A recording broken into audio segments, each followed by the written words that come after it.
नमस्कार। पश्चिमबंगे तृणमूलेर काछ थेके आसलेई कि मुस्लिम भोट सरे जाबे? पश्चिमबंगेर शासक दल तृणमूल যতই বিভিন্ন দুর্নীতি এবং অপরাধমূলক কাজকর্ম করে থাকুক না কেন, পশ্চিমবঙ্গে মুসলিম সম্প্রদায়ের যে সমস্ত জনগণ কংগ্রেস কিংবা সিপিআইএমকে সমর্থন করে থাকেন তারাও এটা জানেন যে পশ্চিমবঙ্গে অন্তত বিজেপিকে আটকাতে তৃণমূলকে একসাথে ভোট দেওয়া দরকার।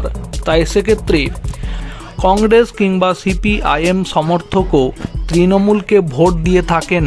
তাই সেক্ষেত্রে খাতায় কলমে মুসলিম সম্প্রদায়ের যে প্রায় ২৭% মতো ভোট আছে সেই ভোটটা ২০২১-এর বিধানসভা নির্বাচন থেকে প্রায় বলতে গেলে সম্পূর্ণটাই তৃণমূলের ঘরে যাচ্ছে।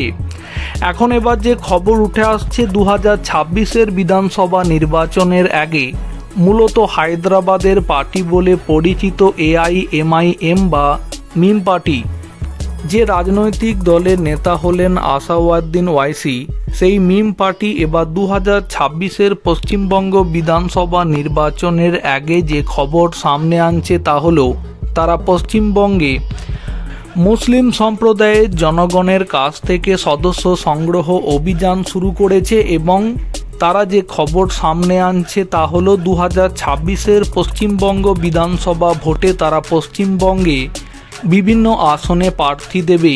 তাই এখন এই প্রশ্নটাই তৈরি হচ্ছে, পশ্চিমবঙ্গে মুসলিম সম্প্রদায়ের জনগণ তাহলে কি ২০২৬-এর পশ্চিমবঙ্গ বিধানসভা ভোটে তৃণমূল থেকে সরে এসে মিম পার্টিকে কি আদৌ সমর্থন করবে?